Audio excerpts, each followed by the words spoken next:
Sabi niya, habang bata ka, maging masayahin ka, mag-enjoy ka. Gawin mo ang mga gusto mong gawin at kaya mong gawin. Huwag mo lang kakalimutan, na answerable ka sa Diyos. In other words, huwag kang lalabis. Huwag kang gagawa ng bagay na ipagsisisi mo pag humarap ka sa Diyos dahil haharap at haharap ka. Pero lahat ng pwedeng gawin na hindi mo offend ang Diyos, gawin mo. Yung hindi magbibigay ng panganib sa iyo at sa iyong kapwa, gawin mo. Sabi ko noon, huwag ka nang masyado muna mag-alala at mag-isip ng mga malulungkot na mga bagay kasi darating din yan sa iyo. Sandali ka lang maging bata, so enjoyin mo ang iyong kabataan. Ang dapat sabihan nito siguro yung mga magulang, no? Hindi yung mga kabataan. Mga lola at lolo. No? We must allow the children to be children. And we must allow the young people to be young. Do not fast forward their maturity. We all have a lot of time to be old. At pag dumating na sa iyo yung old age, wala nang balikan. Kaya dapat huwag sayangin ang pagiging bata. Kawawa naman yung mga bata na hindi na naging bata sa dami ng responsibilidad sa buhay. Timing is always very important. Sabi nila, an ounce of prevention is better than a pound of cure. Isang napakatanda ng kasabihan. Kung ang pagkilos ng tao ay nagawa niya bago magkaroon ng problema, mas marami siyang matitipid na oras, lakas, o kaya ay resources, kesa kung susundan na lang niya na natapos na yung problema. Ang pag-aaral po natin ngayon, late lessons, or lessons usually learned too late in life. Ano ba yung mga bagay na kuminsan ay huling-huli na para malaman, kaya importanteng alamin na habang may panahon pa. Salamat, Panginoon, dahil kayo Diyos na tugon sa aming mga suliranin, sa aming mga tanong. Kayo ang katapat ng lahat ng aming mga pagdududa. Kayo ang katapat, Lord, ng lahat ng aming kakulangan. Kayo ang pumupuno, nagsasapat sa amin. Nawa, sa paglapit namin sa iyo, madala namin kayo, Panginoon, ng mga papuri. Pagpalain niyo kami ng mga salitang nagmumula sa iyong karunungan, salitang magiging gamot ng aming mga kasakitan, kalakasan ng aming kahinaan, liwanag ng aming kadiliman. Ituwid niyo po ang mga kalikuan namin, Panginoon. Palakasin niyo po kami, pagalingin at akayin sa matuwid, maganda at maningning na daan. Lord, be our speaker. Protect us from all harm. Protect us from all works of evil men and evil spirits. May your mercies prevail. Walk in our midst. May your grace abound. In the name of your Son, Jesus, we pray to you, Father. Late lessons in life. What are the lessons usually learned too late in life? Although pag sinabi natin too late, we don't really mean wala nang pwedeng mangyari. Pero mas maganda sana kung mas maagang natutunan.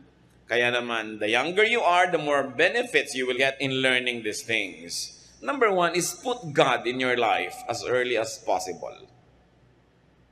Be as godly as possible before you get damaged or ruined. Marami pong mga tao napapalapit lang sa Diyos dahil napupuwersa, naoobliga ng kalungkutan, ng kasakitan, ng kahirapan, ng kung ano-anong mga problema at damage. Mabuti na napalapit sa Panginoon at mabuti naman at ang mga problema at hirap ay naging daan para mapag-isip-isip ang Panginoon at lapitan ng Panginoon. Pero mas maganda sana kung nauuna na tayong lumalapit bago pa dumadating ang mga krisis natin sa buhay. Para kahit tayo ay nire-restore ng Panginoon, kung dumaan tayo sa mga hirap at mga kung ano-anong damages, mas madali naman na mas pagandahin na lang ang buhay natin kaysa hanguin pa tayo sa napakarami nating kinasadlakan at ayusin sa napakaraming gusot na sinalihan. Bagamat yun ay nagagawa ng Panginoon. Pero napakaganda kung mas maagang nakikilala ang Diyos. Bagamat walang huli, kahit deathbed conversion, yung talagang huling hininga na nung nakakilala sa Panginoon, salamat, maganda yun. Pero mas maaga, mas mabuti. Ecclesiastes 12:1-2, keep your Creator in mind while you are young. In years to come, you will be burdened down with troubles and say, I don't enjoy life anymore. Someday the light of the sun and the moon and the stars will all seem dim to you. Rain clouds will remain over your head. Sinasabi dito ng may akda, darating ang panahon, tatanda ka rin. Marami ka rin mga bagay na gustong-gusto na ngayon na hindi mo na rin magugustuhan. Mawawalan ka na rin ng gana sa maraming dati ay hilig na hilig mo. Sabi, bago pa man dumating yon, alalahanin mo na ang Diyos. Habang bata ka pa lang, bago dumating yung mga panghihinawa mo at pagkapagod, bago ka maubusan ng lakas, kilalanin mo na ang Panginoon para may lakas ka pang natitira para sa Kanya. Meron ka pang mga panahon na lalalabi para sa paglingkuran at kilalanin at makisalamuha at makipagmabutihan sa ibang mga anak din ng Diyos. Sabi, agahan yan. Kaya tayo mga kapatid, meron tayong napakahalagang misyon ng mga bata sa ating pamilya, maaring anak mo, apo, pamangkin, kung ano man, habang maaga dalhin sa Panginoon, isama sa church, enroll sa Sunday school, isama sa mga youth camp, mga daily vacation Bible schools, para maaga ang paglapit nila sa Panginoon. Sabi, train up a child in the way he should go, and when he is old, he will not depart from it.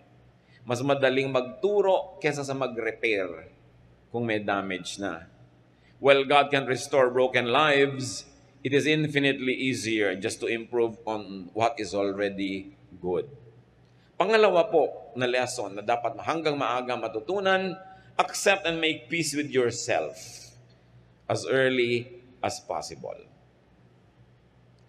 Meron tayong mga katangian, meron tayong lakas at may kahinaan. Meron tayong mga bagay na talagang kaibig-ibig tungkol sa ating sarili at meron namang sana mas kaibig-ibig pa. Pero mas maaga natin na baguhin yung pwedeng baguhin at tanggapin ng buong puso yung hindi pwedeng baguhin tungkol sa atin, mas giginhawa, mas luluwag ang ating buhay. Sure, room for improvement is the biggest room in the world. Marami tayong pwedeng ibahin, baguhin, paasensohin sa ating pagkatao, pero may mga bagay na gano'n na talaga tayo. Tinatanggap tayo ng Diyos, dapat din nating tanggapin ang ating sarili. May mga karunungan na hindi mo siguro mamamaster kasi may iba ka ng master eh. Merong mga physical attributes that will never be yours because you're already possessing attributes that cannot be changed. Mas pinatanggap natin yon, mas maaga, mas matatahimik ang ating kalooban, makakapag-focus tayo sa mas mahalagang misyon ng ating buhay. Psalm 139:14, I praise you because of the wonderful way you created me. Everything you do is marvelous. Of this, I have no doubt. So pinupuri ng may akda ang Diyos dahil daw sa napakagandang paraan ng pagkakalikha sa Kanya. But of course, we know that whoever is singing this and whoever wrote this is far from perfect. Pero sabi niya, pinupuri ko kayo sa ganda ng pagkakagawa niyo sa akin. Kailangan matuto tayo mga kapatid na kilalanin at appreciatein yung maganda at mabuti sa atin. Habang patuloy naman nating inaayos sa tulong ng Diyos yung mga dapat ayusin. Pero meron talagang dapat mo nang tanggapin. May mga bagay na genetic. Halimbawa, kung talagang predisposed ang pamilya nyo na magkaroon ng diabetes, ang laki ng chance na magkaroon mo nun, kasi magalit ka pa sa mga ninuno mo na hindi rin naman nila inimbento yun dahil minana rin nila, tanggapin mo at mabuhay ka sa paraan na pinakamaayos para hindi ka mabigyan ng maximum damage ng karamdaman na yan. May mga bagay na dapat tanggapin, mas tahimik ang ating buhay. Improve what can be improved on and accept what cannot be changed. In other words, as early as possible, be a friend to yourself. Be at peace with who you are and with what you are.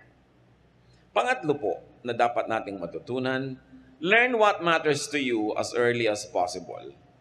Ano ba ang mahalaga sa inyo? Mahalaga ba sa inyo na pagka may mga lakaran, nakakapag-swimming kayo at hindi kayo marunong lumangoy, learn it as early as possible. Para humaba ang panahon ng buhay nyo na na-enjoy nyo yan.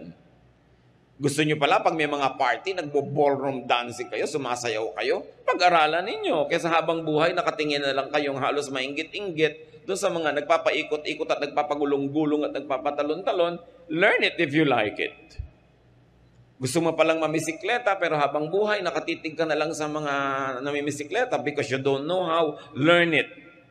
Mga kapatid, at this point in your life, ano ang mahalaga sa inyo, gusto nyo pero hindi nyo alam? Alamin nyo. Mas maaga nyong mamaster yan, mas mahaba ang natitirang oras para nyo ma-enjoy. Skills ba yan? Language? Is it a piece of information? Is it a trade? Isang uri ng paghahanap buhay o nagagawa ng kamay? Alamin. We cannot forever say, gusto ko sana pero hindi ko alam. Agahan.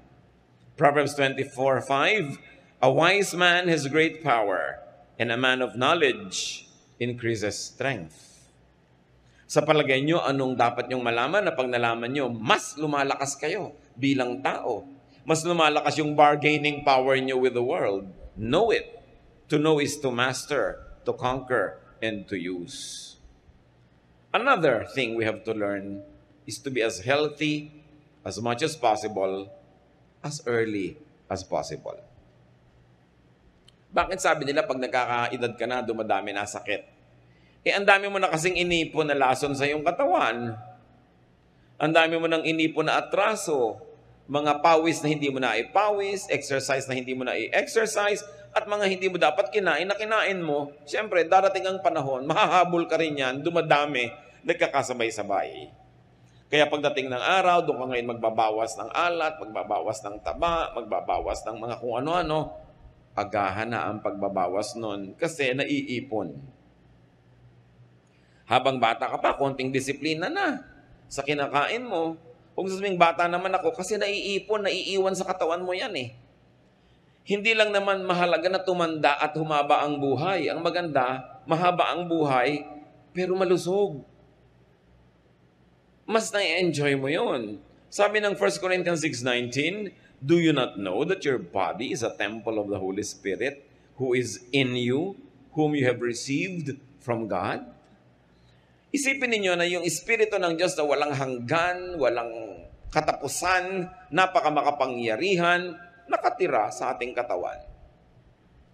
Isipin nyo na lang na inyong isip na ang layo ng mararating, ang daming pwedeng ma-imagine, ang daming pwedeng ma-create, pero nakatira pa rin sa ating katawan. At pag bumigay na yung katawan mo, kasunod na rin bibigay yung brain mo. Kasi yun ang tinitirhan niya.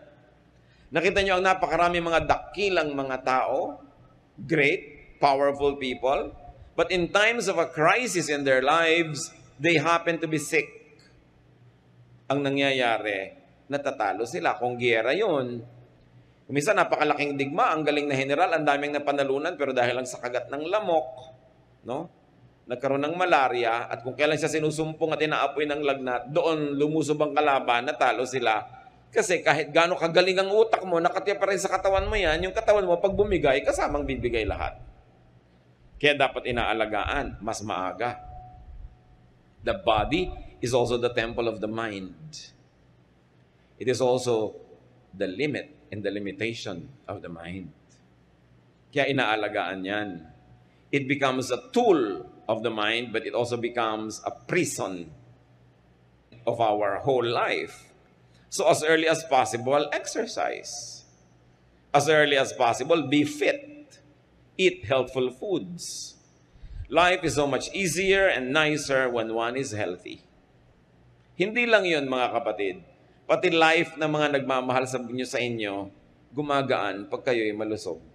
Kasi siyempre, kahit tayo ang may kasalanan kung ba't nagkaganon ang kalusugan natin, damay lahat ang nagmamahal sa atin dahil hindi naman tayo matitiis at aalagaan din tayo kung tayo magkaroon ng karamdaman.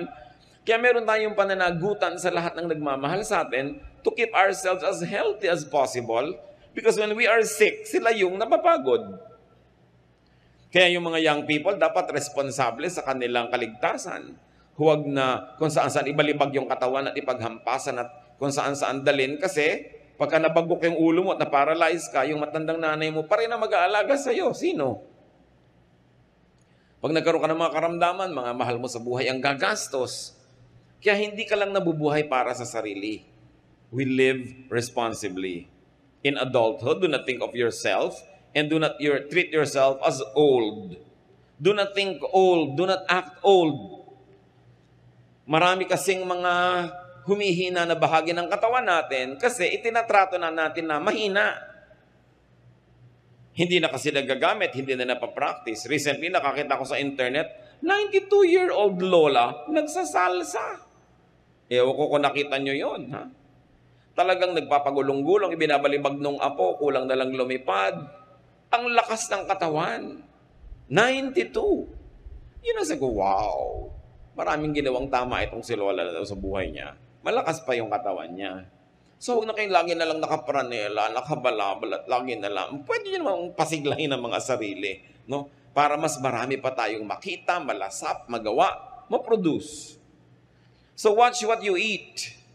Sila Daniel, ang propetang si Daniel, mga batang-bata pa lang, binihag ng kaaway, dinala doon sa palasyo nung nakabihag sa kanila, tinetrain sila para maging mga trabahador nitong hari na bumihag sa kanila.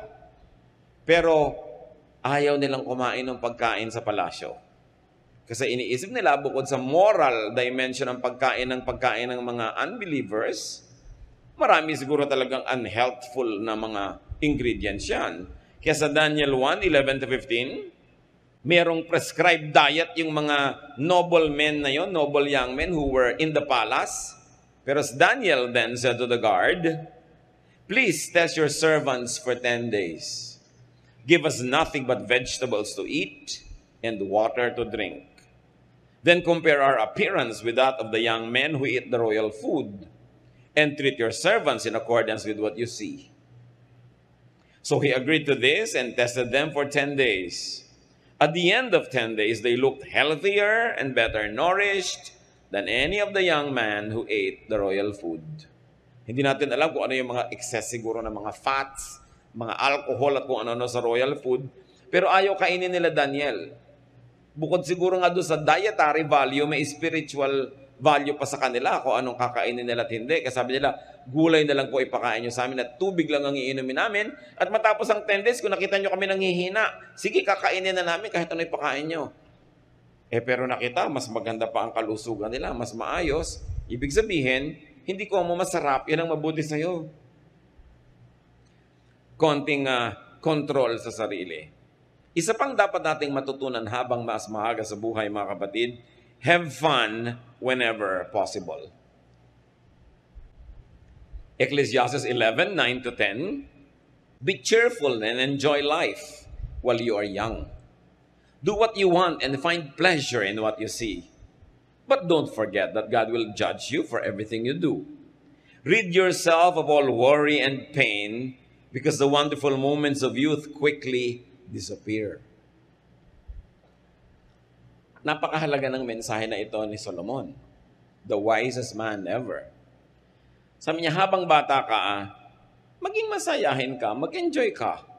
Gawin mo ang mga gusto mong gawin at kaya mong gawin. Huwag mo lang kakalimutan na answerable ka sa Diyos. In other words, huwag kang lalabis. Huwag kang gagawa ng bagay na ipagsisisi mo pag humarap ka sa Diyos dahil haharap at haharap ka. Pero lahat ng pwedeng gawin na hindi mo offend ang Diyos, gawin mo. Yung hindi magbibigay ng panganib sa iyo at sa iyong kapwa, gawin mo. Sabi ko noon, huwag ka nang masyado muna mag-alala at mag-isip ng mga malulungkot na mga bagay kasi darating din yan sa iyo. Sandali ka lang maging bata, so enjoyin mo ang iyong kabataan. Ang dapat sabihan nito siguro yung mga magulang, no? Hindi yung mga kabataan. Mga lola at lolo. No? We must allow the children to be children. And we must allow the young people to be young. Do not fast forward their maturity. We all have a lot of time to be old. At pag dumating na sa iyo yung old age, wala nang balikan. Kaya dapat huwag sayangin ang pagiging bata. Kawawa naman yung mga bata na hindi na naging bata sa dami ng responsibilidad sa buhay. Yung hindi na naka-attend ng anumang gathering, socialization, kasi laging nag-aalaga ng may sakit na magulang o nag-aalaga ng kapatid o naghahanap buhay. Habang kuminsan, yung tatay palasing-lasing, pag-ganito, yung mga anak na ang nagbuhat ng mga tungkulin ng mga magulang, hindi na sila naging bata. Ang problema, pagka lampas na yung kabataan mo, hindi ka na magiging bata uli, ever. So isa pong malaking kalupitan, mga kapatid, na nakawan natin ang mga kabataan ng kanilang pagiging bata. Siyempre medyo hindi nag-iisip pa yan ng marami mga bagay, kaya parang hindi seryoso. Sandaling-sandali lang yun eh. Tulad din ng ganda, sandaling-sandali lang ang kagandahan ng isang bata. Anong sabi ni Shakespeare? A rose will bloom, it then will fade. So does a youth, so does the fairest maid. So, samantalahin. Huwag natin silang pigilan na magkaroon ng mga kasiyahan hanggat hindi offensive sa Diyos. Yan naman lagi ang hangganan eh. Siyempre may hangganan ng lahat ng bagay. Pero karamihan naman kasi sa atin, yung bata, huwag ka malikot. Anong gusto mo? Maparalyzed na siya at mag-wheelchair na. Bata nga eh. Siyempre may likot. May hangganan din lang. Huwag ka naman makabasag, huwag kang makasira naman kung ano-ano dyan. Bata ay bata. Mga young people, biglang magtatawanan ng malalakas, iirapan agad ang mga lola. No? Mga young people, sandali lang yan. Pag nalaman na nila ang mga tunay na issues ng buhay, pag nagbabayad na sila ng mga kuryente at tubig at mga bayarin, pagka nalaman na nila ang maraming mga suliranin ng mundo, hihina na rin ang tawa niyan. Diba? So habang kaya pang lakasan. At kahit matanda na kayo, marami para kayong bayarin, labanan nyo yan, lakasan yung tawa. Diba? Kasi, sabi nga ni Balagtas, sapagkat ang mundo'y bayan ng hinagpis, mamamaya'y sukat, tibayan ang dibdib. Marami talagang dumadating na problema. So, tuwing pwede, magsaya ka. Kasi may mga panahon sa buhay natin, ibigin mo man, talagang mahirap magsaya.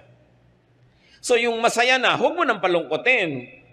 Meron namang ganun eh. Nasa pagtitipo na, nasa party na, nasa kasalan na, naninimangot pa. Huwag kang manimangot at malungkot kasi may mga kamag-anak ka, mahal sa buhay na siguradong mamamatay. Alam nga namang hindi mamatay, namamatay tayo. Doon mo na i-reserva ang lungkot mo. Siguradong maraming panahon. Pero pag ang panahon ay kasiyahan, tanggalin mo lahat ng lungkot mo, imagination mo, kung ano-ano, magsaya ka. Kasi dapat tamasahin, samantalahin ang mangilan-ngilang pagkakataon na pwedeng sumaya. At pag nakakakita tayo mga kapatid ng nagsasaya, huwag kayong killjoy. Hindi kayo makatulog pero nagkakantahan sila, magpasa kayo ng buto ng kakao sa tenga nyo para makatulog kayo at sila sumaya. Alam nga naman kayo itong matutulog, lahat patahimikin nyo na. Diba? Maraming panahon ng katahimikan na ang tao hindi mo man pigilin na mag-ingay, kusang tatahimik kasi maraming darating na dagok ng buhay. So habang hindi dumarating yun o wala, bakit nyo naman dadagukan? Kailangan marunong tayo magrespeto sa taong sumasaya. May bakasyon, huwag nyo ungkatin ang mga problema, kaya nga nagbabakasyon. Magkaka-opisina kayo, magre-retreat kayo, pupunta kayo ng bakasyon kung saan, huwag niyong pag-usapan ng trabaho. Pag-usapan niyo pag nandun na uli kayo sa inyong opisina. Kasi bihira, gumastos pa kayo para magpunta halimbawa sa Sikogon. Tapos nung nandun na kayo, pinag-uusapan niyo yung mga nakakainis na bagay sa office. Sinayang niyo inyong pagkakataon. Maraming mga tao, sinasayang nila ang pagkakataong sumaya. Bihira-bihira lang naman magkaroon ng malaking kainan. Doon pa magjejeta. Kalimutan nyo nga yung jeta nyo kung masarap ang mga pagkain. Dahil madalas naman talagang jeta kayo dahil kulang ang budget, di ba? So doon na lang kayo magjeta. Darating din yon. Pero yung manaka-naka na mayroong festival, naku, enjoyan mo yan. Kesa sa pag dumarating ang panahon ng gutom, inaala-alala mo yung mga dapat sana'y nakain mo pero hindi mo kinain dahil nag-iinarte ka. No? Magsisisi ka ngayon. So enjoy it. Enjoy youth. Enjoy young adulthood. Enjoy adulthood. In fact, enjoy every stage of life. Ecclesiastes 3, 1-11 can be summarized as saying, everything on earth has its own time and its own season.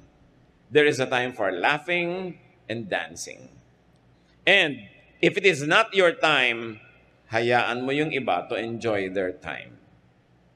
Kung sino ang nagsasaya, siya ang may karapatan. Yung ayaw magsaya, yun ang lumayo.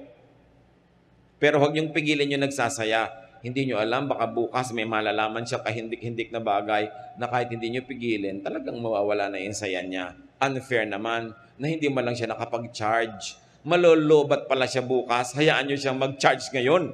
No? Para may baon siyang saya sa buhay. Kaya mahalaga mga kapatid, yung maliliit na bata, i-maximize natin ang saya nila. Para marami yung baon. Habang tumatanda sila, nawi-withdraw yun, kaya damihan nyo yung deposit na love habang sila'y bata pa. Hindi ko sinabing palakihin sila sa layaw, sa saya. Pero hindi ko sinabing i-exempt sila sa pagod, sa training, sa disiplina. Pero dapat ginagawa man natin ang lahat ng yon, may kakambal na saya. At makikita nyo sila yung magiging mga matitibay na tao. Mapagbigay, maibigin, at masasarap na mga kasama. So, there is a time for laughing and for dancing. Maximize that time. Create, invent ways to be happy. Be youthful at heart and let the young be young. Kuminsan, ang ikinakalungkot ko po, pag marami mga nagiging born-again Christian, akala nila bawal sumaya. So, bawal na lahat, no? Bawal na lahat. Napaka maunawain ng Diyos.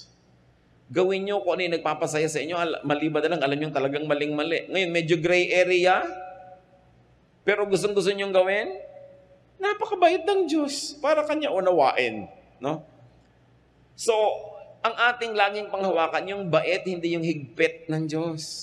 Mabait siya. Ang mahigpit lang kuminsan yung lola mo o yung tiya mo na old maid, mas mahigpit pa talaga sa 30 na pinagsama-sama yan. Bakit? Hindi kasi siya nag-e-enjoy sa buhay. No? Kaya tuloy, gusto niyang idamay halos lahat ng tao na huwag na rin mag-enjoy sa buhay.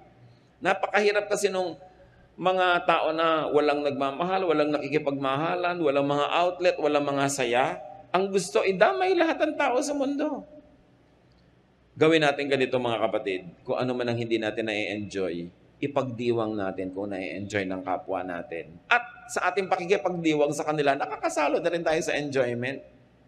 Kasi yung lagi mo silang pinipigil. Wanting to learn early, mas bata, mas mabuti, save. Mag-impok. Save whenever possible. And if you're already saving, save more. Kung malapit ka na lang mamatay, ang dami mo pang savings, edi pamigay mo. Pero mabuti na rin yung kinamatayan mo, may savings ka pa kaysa wala. Invest. Ecclesiastes 10:19, sabi ni Solomon, pinakamarunong na tao sa balat ng lupa, money is the answer for everything. Sa inyo, ganun ba yun? Tatandaan niyo mga kapatid, it is the love for money that is condemned in Scripture, not money. Yung pag sobra mong minahal, kinalimutan mo ng Diyos, kinalimutan mo ng kapwa, yun ang sumasama. Pero yung pera mismo, gusto ng Diyos, marami tayong ganyan. Kaya nakita mo ang Panginoong Jesus, pinagalitan niya yung binigyan ng mga talent, hindi ininvest, hindi nagtubo, binawi pa. Gusto ng Diyos, marami kang pera. Proverbs 6:6-8, go to the ant, you sluggard. Consider its ways and be wise. It has no commander, no overseer or ruler, yet it stores provisions in the summer and gathers its food at harvest. Sabi niya, ikaw tamad, tingnan mo yung langgam.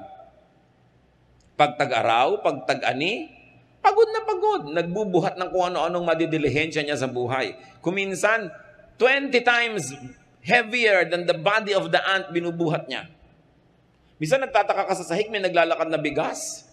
No? Nung tignan mo, may munting langgam sa ilalim, buhat-buhat niya, naghahanap buhay siya. Ikaw naman sa dista, tiniris mo pa. Naghahanap buhay nga yung langgam eh. No? Sabi, kita nyo yan, kasi hindi laging pwedeng merong kampulutin, kasi hindi laging harvest. Kaya kung tag-ulan na, maaanod na sila ng mga tubig, hindi na pwede. Sa tamang oras, nag-iimpok. Para pag dumating yung pangangailangan, merong nakatabi. Kailan tayo dapat mag-impok? Kung kailan tayo malusog, kung kailan tayo bata, kung kailan tayo kumikita, hindi yung ubos-ubos biyaya, bukas na katunganga. Ang mga young people, hirap na hirap magtrabaho ng mga graveyard shift, tapos inuubos ang pera nila sa mga kapeng nakakasikmura. Yung mga maaasim na kape. Talagang mga pagpapanggap at pagbabalat kayo, no? Para lang magmukhang sosyal. Tapos nauubos ang mga pera sa kung ano-anong gadget. Tapos mamaya, tumanda na, wala malang savings. Kailangan may i-save ka. Ngayon, kung may mga kamag-anak ka na palahingi, palaasa, paladagan, no? Talagang gumagamit ng straw para sipsipin ang dugo mo mula sa pinakamatabang ugat sa iyong leeg. Di ba? Lalo ka dapat mag-save. Huwag mo ibibigay lahat. Do not give everything. Give proportionately. Magtira sa sarili. Pag naliligid ka ng mga ganitong tao, lagi silang wala, ikaw yung meron, uubusin nila, bukas pare-pareho na lang kayong wala. Hayaan mo na lang sila wala, ikaw meron. Para pag may emergency sila, kahit paano pwede mo rin tulungan, kaysa ipinamigay mo ng lahat. Lalo mga magulang. Alam niyo naman ang mga Pilipinong magulang, ibibigay ang lahat sa anak. Kung umaasa kayo na lahat ng anak ay itatagod kayo sa pagtanda, paano kung hindi mangyari? Paano kung nakapag-asawa yan ng ubod na sama ng ugali? At nakulam yung anak nyo at nailayo talaga sa inyo. O anong gagawin nyo ngayon? Binigay nyo lahat. Magsisimang kayo, 80 anyos na kayo, 70. Lampas na yung climax ng pagkita nyo. Anong gagawin nyo? Magsisisi na lang kayo hanggang humina kayo ng humina, maubos ang maubos. Don't give everything. I'm telling you, give, but give proportionately. May itinatabi ka. Ang God is God of proportion. Ang Diyos nga, 10% lang hinihingi. Di ba? So, ibig sabihin, may tinitira ka sa sarili mo, sa ganito, sa ganon. Dapat ganon. Kung kayo'y kumikita-kita, medyo katanghali ang tapat ng inyong buhay, walang ginawa ang mga kamag-anak nyo kundi manghingi, paano kayo magkakaroon? Ipinapayo ko lagi sa iba, maghulog kayo ng lote. Maghulog kayo ng anumang bagay na alam lahat ng kamag-anak nyong may hinuhulugan kayo, therefore, hindi nila kayo dapat obligahin na lagi magbigay sa kanila dahil may hinuhulugan kayo. Tapos pagdating ng panahon, di ibenta nyo, parang savings, parang forced savings. Kasi kung laging cash ang pera mo, papapakin talaga ng mga tao yan. Wala kang maiipon. No? So magtira sa sarili. At habang maaga, lalo't kung naniniwala kayo, get a good health insurance coverage. Mabuti na yung nagkakasakit kayo, ang inaalala nyo lang paano gagaling, hindi yung paano magbabayad. Malakas magpalala ng sakit, yung bills. Malakas magpataas ng lagnat. Pagka nakikita mo yung mga bills. Kailan kayo kukuha dapat ng health insurance coverage? Habang bata kayo kasi mura pa yung premium. Alam niyo na yung mga insurance, pero hindi ka naman yan love. Negosyo yan. So habang nagiging 60 ka, lalong nawawala na yung mga privileges mo o 70. Pero at least umabot ka man lang sa edad na yun na covered ka kasi mamaya nagkakaroon na ng mga bagong products yung mga insurance companies na hanggang libing pwede ka ng client nila. Meron ng ganun, ano? Pero maganda meron kayong ganun. Kaya lang pakatinuan ninyo. Dahil maraming mga insurance companies nakaka 1, 2, 3. No? Tinatakbuhan ka bigla, nawawala bigla. So tingnan nyo yung track record ng mga kumpanya. But it's nice to have that. Get educational and health insurance for your children. The younger they are, the cheaper. Ako, isang patotoo. Sa ganito, napapatunayan ko this works. Yung mga insurance, health insurance, educational plans. Dami ko nang nakita na talagang it works. Kaya lang nga, talagang medyo maghihigpit ka ng sinturon habang nagbabayad ka ng premium. 5 taon lang naman yun. At kadalasan, yun yung 5 taon na bata ka pa, nasa peak ka pa ng pagkita, pwedeng gawin. Kita niyo yung babaeng pinupuri sa Proverbs 31:25? She is strong and graceful, as well as cheerful about the future. Sabi ng NIV, she can laugh at the days to come. Sino ang pwedeng magtawa-tawa sa darating na kinabukasan? Yung may ipon. Magulang ka, magkakalis na yung anak mo, sabi mo, magkakalis na anak ko, may pambayad ako. Di ba? Gaano karami nakakatawa ting Hunyo? Pag nakasalubong may mga mukhang Biyernes Santo, Hunyo. Kasi enrollment, walang savings. Gaano karami yung nakakatawa kapag naalala mo, naku, tatanda ako, kailangan ko ng wheelchair. Bibili ako ng may mga umiilaw-ilaw pa habang gumugulong. Di yung may pambili, di ba? Sinong nakakatawa sa mga darating na sakit, di yung may pampa-hospital, she can laugh at the days to come. Yung Proverbs 31:25 lady, because she has savings. So mahalaga, meron yan. Isa pang lesson mga kapatid, if you have a chance, I like to emphasize this, if you have a chance, dahil yung iba gusto pero walang chance, and you are psychologically and emotionally fit to marry, Marry. Huwag niyo nang tanongin yung katabi niyo, ba't ikaw hindi ka nag-asawa? Di ba? Hindi kayo makialam. Pero if you have a chance, if you are psychologically, emotionally, economically, physically fit to marry, marry. Maraming ligaya ang pag-aasawa kahit marami rin itong hirap. Pag kinuwenta mo, kwentas klaras, panalo ka pa rin usually. Pag nagkaroon ka talaga ng isang married life. When you can have and raise a child or children. Mahirap lang yan sa simula, pero malaking joy ang binibigay niyan sa'yo. Lalo't kung mapag-aruga, kung tumanda ka, bagamat hindi yun guaranteed. Di ba? So, kung mag-alaga ng bata, dahil investment mo siya para alagaan kanya pagtanda mo, hindi yun guaranteed. Mahalin mo lang dahil mahal mo. Kung minahal ka uli sa sukli, edi maganda. Kung hindi, may tinabi ka sa sarili mo. Yun ang importante. Proverbs 18:22, he who finds a wife finds what is good and receives favor from the Lord. Baligtarin mo rin yun, ganun din sa husband. Mapalad yung mga tao who have a chance and who are psychologically and emotionally fit to have a spouse. So, huwag sayangin yun if you fall under that classification. Kahit ano pa ang hirap, mas matimbang pa rin ang pakinabang kung nagkaroon ka ng kabiyak. Psalm 127 verse 3, children are a blessing and a gift from the Lord. Kung minsan mga kapatid, merong mga ipinagbubuntis na bata in ways that are socially undignified. May mga unwanted pregnancies. May mga hindi inaasahan. Merong mga kuminsan na puwersa nangyari. Sakali mat mangyari, bagamat ayaw natin, never abort a child. At kung ikaw naman ay isang dalaga na sa mga laro sa'yo ng tadhana ay bigla ka naging isang dalagang ina, huwag mong ipamigay ang bata. Palakihin mo. Machichismis ka lang ng 1 linggo, 2 linggo, 1 buwan. After 1 month, may ibang babaeng buntis na uling mapag-uusapan, aalis na sa'yo ang spotlight. Palakihin mo yung anak mo, hindi ka man nagkaasawa, may anak ka na. Alam niyo po kasi, I'm talking to experience. May mga kilala akong mga kababaihan na nagtapon pa ng anak, nagganito pa, tapos hindi na sila nagkaasawa, ngayon nung medyo may edad-edad na, nanghihinayang, pinalaki ko na lang sana. Tapos ting nakakakita ka ng bata, naku, ganito ni ata kalaki yung anak ko, kundi ko pinamigay. You know, kung wala ka man naging asawa, tinatawag ka mang disgrasyada, ganun talaga ang buhay, no? Hindi mo namang ginusto yan, wala naman sa slumbook mo na yun ang ambition mo. Napalagay ka doon, iayos mo kung ano yung naging mali, itama mo, and then, pasalamat ka, may anak ka na. Kesa wala. Huwag kayong magtatapon ng bata. Makakaraos din. Nairadaos yan. Tsaka huwag kayong masyadong maging maramdamin sa chismis. Kahit nga wala kayong gawin, chichismisin pa rin kayo ng mga tao. Mga chismosa naman na yan, hindi ka naman naaalagaan niya kung nadapa ka. May anak ka, baka naman ibangon ka kung madapa ka. Huwag niyong pansinin yung mga chismosa. Make the most out of your life.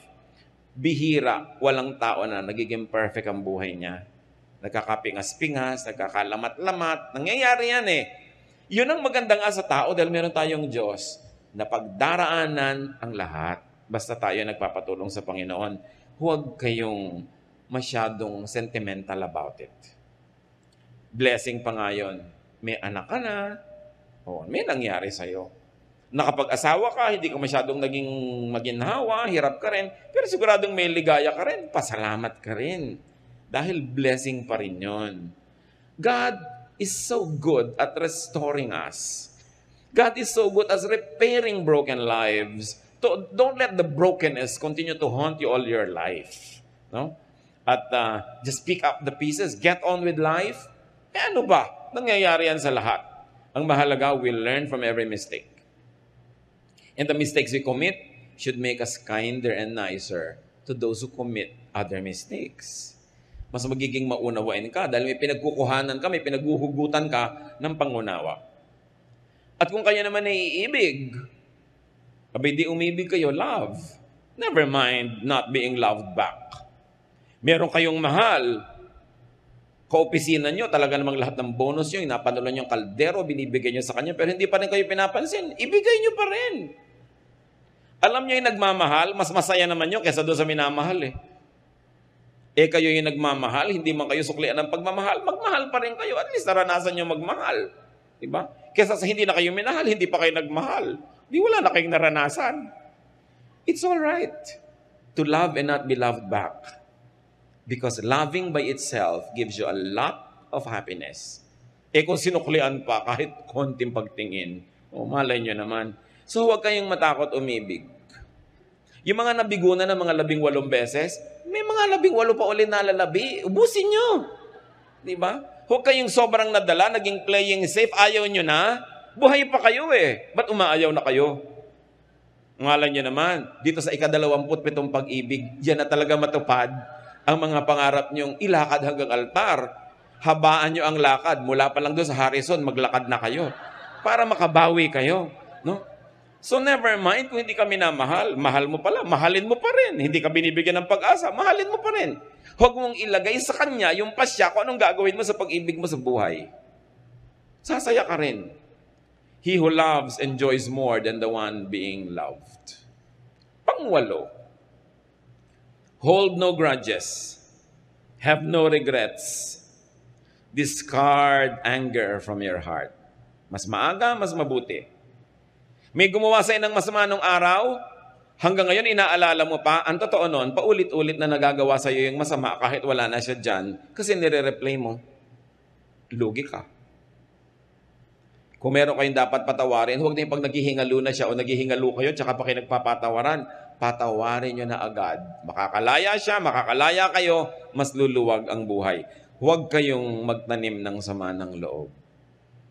Yung puso nyo, dapat tinatayaman ng pag-ibig, hindi ng sama ng loob, hindi ng galit, hindi ng mga hinanakit, himutok, hindi ng mga pains and sorrows.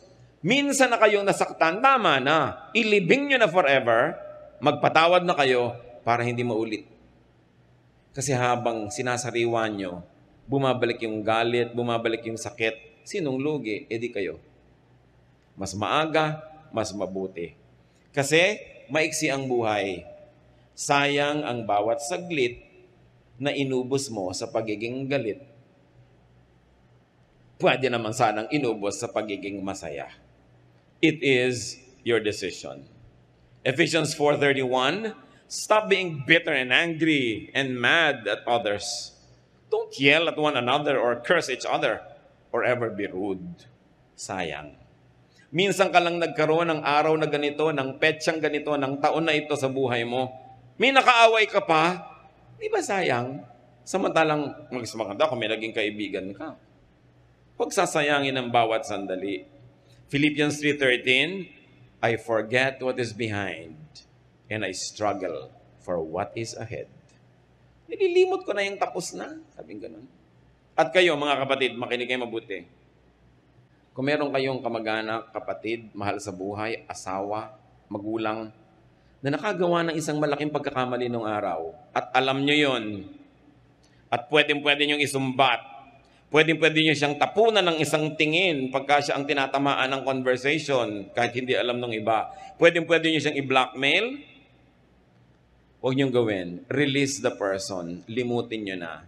At ang mga nagawa nilang mga malino, lalo't ikinahihiya nila, kinasasama ng loob, huwag nyo nang uungkatin pa. Yun ang pagpapakatao. Sinasabi, don't hit below the belt. Kahit sa boxing, may batas. Kalaban mo yung sa boxing, yung pa ba namang kapatid mo, mahal mo sa buhay, yung pa ang tuwing meron kang galit o inis, inilalabas mo yung baho niya, inuungkat mo yung pagkakamali niya, it is cruel, it is unkind, it is ungodly. And even if you are able to hurt the person, do you think that you can get out of it unscathed? No. Kayo man, kahit galos magkakaroon. So huwag nyo nang uungkatin pa, lalo't maselan, lalot pinagsisisihan o ikinahihiya ng inyong kapwa.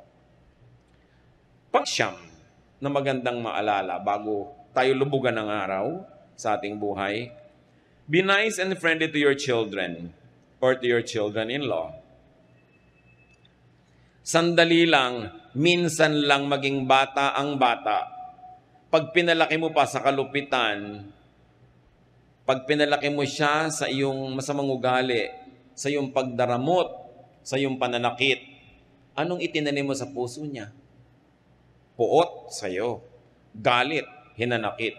At habang patanda ka ng patanda at pahina ng pahina, siya tong lumalakas. Kumbaga sa araw, papalubog ka na, siya nagtatanghaling tapat pa lang. Lahat ngayon na ikabubuti mo sa buhay, iaasa mo lang sa kanya dahil mahina ka na. Ano ang maaalala niya? Bigyan niyo ang mga bata ng mga magagandang maaalala. Una, para sa kapakanan nila. At kung gusto niyo isipin, meron din kayong benepisyo sa kapakanan niyo. Kasi kung anong inyong itinanim, aanihin niyo. Merong mga magulang, wala man lang ginawang mabuti sa anak, pinagmalupitan pa, sinaktan, kinawawa, inabandona, pero ngayong matanda, inaalagaan pa rin ang anak. Can you imagine kung gaano pa kasindi, ka-sweet palalo at kaganda yung pag-aalaga kung naplaniman ng maganda? Kung minsan ginagawa mo lang, obligado ka dahil magulang mo, pero wala ka ng gana dahil kung minsan malayo ang loob mo o may kim-kim ka rin sama ng loob. Pero ang sarap-sarap naman nung mag-aalaga ka na dahil mahal mo. Hindi dahil obligado ka. So, ang pagpapalaki ng mga bata, pakisamahan natin. At mga biyanan, lalo kayo yung donyang-donya pa yung edad nyo. No, halimbawa, mga 40, 45 pa lang kayo, malakas na malakas pa kayo, kumikita pa kayo, ganggasantol pa yung mga hikaw nyo dyan. Talagang mga bag nyo, ganggaba yung salaki, dami-dami yung dala. Yung meryabang pa kayo, para pa kayong pabo na naglalakad dyan, ay mga balahibo nyo, pumapagaspas. Maging mabuti kayo sa mga manugang nyo. Kahit yung manugang nyo, wala pang nasabi sa buhay, wala pang nagagawa, wala pang say, nakikitira pa lang sa inyo, ibinibili nyo pa lang ng gatas yung anak nila, kayo yung donya-donya, tatanda rin kayo. Pag ang itinanim nyo sa manugang nyo hindi maganda, anong ina-expect nyong aanihin? Ilalayo nila yung loob ng anak nyo sa inyo. Nakikitira lang yan sa inyo dahil walang choice. Oras na nagka-choice, lalayasan kayo niyan. Magpapakalayo-layo, hindi ibibigay sa yung number ng cellphone nila. Tetelegrama ka lang, no? Sa RCPI. Can you imagine? Ang tagal nun. So, be nice. Magtanim ng mabuti, lalo sa manugang kasi hindi mo dugo. Yung sarili mong anak, pagtsatsagaan ka niya kahit anong mangyari, yung manugang mo. Ang masama ngayon ito, ang tanda mo na, ayaw mo man, kailangan mong maalagaan ka, at yun lang ang manugang na mag-aalaga sa'yo. O, paano ka ngayon? Nice mo ngayon kasi wala kang choice. Samantala kung nung may choice ka, naging nice ka, di ba mas masarap? Mas maganda. Ang matatalinong biyanan, nakikisama sa manugang. Dahil part na yun ng pamilya nyo. At bihirang ina ang nanalo sa manugang. That's the truth. Pag nahumaling na yung inyong anak sa kanyang asawa, lalo't amoy sabon, bagong paligo, anong nanay-nanay? Diba, malilimutan ka. So mabuti pa lumagay ka sa lugar. Kung hindi mo man gusto yung manugang mo, dahil lang matalino ka. Kasi yun ang magandang gawin. Ngayon, di gustuhin mo na, total gusto ng anak mo. Mag-e-enjoy ka pa kaysa mainis, wala ka na mga magagawa. Nandyan talaga yan, tuwing may okasyon. Kasi manugang mo yan. Maraming mga mabiyenan, hindi sila marunong, nakikipagyera sa manugang. Anong mapapalaan nyo? Sa palagay nyo ba, magwawagi kayo? Wala, stress lang. Be wise. Kung inaalagaan nyo ba naman ang mga anak nyo na, sa inyong kalakasan, edi mas masarap ang pagtingin nila sa inyong pagtanda. Ephesians 6:4, parents, don't be hard on your children. Raise them properly. Teach them and instruct them about the Lord. Of course, the presumption is you are godly yourself to be able to teach children about the Lord. Kita niyo itong magbiyanan na si Ruth at Naomi? Ang sweet.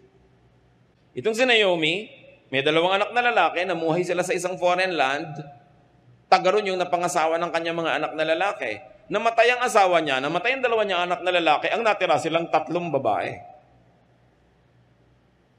Ngayon, sabi nitong matandang biyanan, mga iha, mag-uwian na kayo sa inyong barangay. Kasi wala na ako natirang anak para ipakasal pa sa inyo. Magkanikanya na tayo, gumawa pa kayo ng buhay nyo dahil bata pa kayo. Meanwhile, siya, ang tanda-tanda na niya, byuda na, naulila pa sa mga anak, sino lang titingin sa kanya? Ruth 1:16-17, Ruth answered, "Please don't tell me to leave you and return home. I will go where you go. I will live where you live. Your people will be my people. Your God will be my God. I will die where you die and be buried beside you. May the Lord punish me if we are ever separated, even by death." Mga biyenan, sasabihin kaya ng manugang nyo sa inyo yan. Ang ganda, di ba? Ayaw siyang bitawan ng manugang kahit wala na yung asawa na anak niya. Kasi sila may sariling relasyon na na-develop. Nagmamahalan sila bilang magbiyenan. So hindi lang sila artificially put together by this common man in their life, the son and the husband, but they have developed a friendship between them na wala na yung lalaki, tuloy pa rin sila. Mahusay na babae. Pareho sila. Mga manugang, makisama rin kayo sa inyong mga biyenan. Kahit darating ang panahon na kayo na yung malakas at hihina yan, hihina din kayo at magkakamanugang din kayo. Papaikot-ikot lang yung cycle na yan. At saka syempre, tumanaw ka ng utang na loob sa biyenan mo. Kung minsan napag-aral yung asawa mo, kaya ang yabang-yabang mo ngayon, maganda buhay nyo. Sino ba nagpa-aral dyan? Sino nagpalaki dyan? Di ba yung biyenan mo? Wala ka namang participation dyan. Ngayon ikaw, aani ka na. So dapat, tumanaw ka ng utang na loob. At sino pa man naman ang dapat mag-adjust? Hindi yung bata, natural. Kung may konting mga bisyo yung biyanan mo, may mga ugali, ikaw na mag-adjust. Ikaw naman itong bata Lumagay ka rin sa lugar. Pareho kayong lalagay sa lugar, sasaya kayo. At hindi nyo hahatiin ang puso ng isang lalaki na common to the two of you. Kawawa naman yung lalaki, yung nanay niya, tsaka asawa niya, hindi magkasundo. Meron akong kilala niyan, mga kapatid. Sabi niya, gusto na daw niya magbarel. So, kapatid, yung nanay mo at asawang barilin mo. Sila pa nag-aaway. Ba't ikaw magbabaril? Siyempre, biro ko lang naman yon. Pero ang point is, may mga lalaking ganun gusto na magbaril dahil litong-lito na. Siyempre, mahal ang nanay, mahal yung asawa. Kayong dalawang babae, mag-ayos nga kayo para tumahimik. Di ba? Napakahalaga nun. So, sabi niya, saan man kayo pumunta, sasama ako, nanay. Ang sarap na samahan. Number 10, paalala mga kapatid, do not retire prematurely. Ano ba yung retirable age? 60, 65? Naku, nung araw yun. Ngayon hindi na ganun. 92 nga, nagsasalsa pa. Diba? Do not retire too soon. Or let me say it, do not retire, period. Pag nag-retire kasi kayo, hihina kayo Maiinip kayo, wala kayong gagawin. Although you can reinvent yourself. You reinvent your work, one that fits you because you have already earned naman. Kung anong degree of engagement ang gusto mo ibigay sa iyong trabaho, sa iyong proyekto, na-earn mo na yon. Kung gusto mong every MWF ka lang gagawa o every afternoon, you have earned it. But don't retire. Hihina lang kayo. Maiinip lang kayo. No? Stay as active and productive as possible. Although in your terms. Kaya mahalaga, may gawin ka sa buhay mo para pag nag-retire ka, may karapatan ka naman to name your terms and to dictate your terms. No? With God's help, no learning can be too late. Kahit anong edad natin ngayon, may natutunan tayo dito, it's not too late. May papakinabangin pa rin tayo. But those who have the benefit of youth and time, learn early so that you will have a longer time to enjoy wisdom. In your senior years, do not be possessed by regrets. John 10:10, the Lord said, "A thief comes only to rob, kill, and destroy. I came so that everyone would have life and have it to the fullest." Hanggang huling hininga, dapat may katuturan pa rin, may kasiyahan, may ganda ang buhay. God wants you happy. God wants you fulfilled. Learn important things early enough. Thank you, Lord, that you remind us. Thank you, Lord, that you are concerned that we have a meaningful life. Ituwid nyo nga po kami, Lord, kung may mga kalikuan kami. Itama nyo kami kung may mali. At sa mga ginagawa na naming tama, lalo pang matama. sa tulong nyo. Para kami magkaroon ng buhay na makahulugan, masaya, mabunga. At hindi lang yon, yung buhay namin maging kasiyahan din ng mga nabubuhay sa paligid namin. May living with us be a pleasure to those that have to live with us. Magbulay-bulay pa tayo mga kapatid, maghanap ng mga personal na application para lalo tayong makinabang sa ating pagsasalo-salo sa sandaling ito.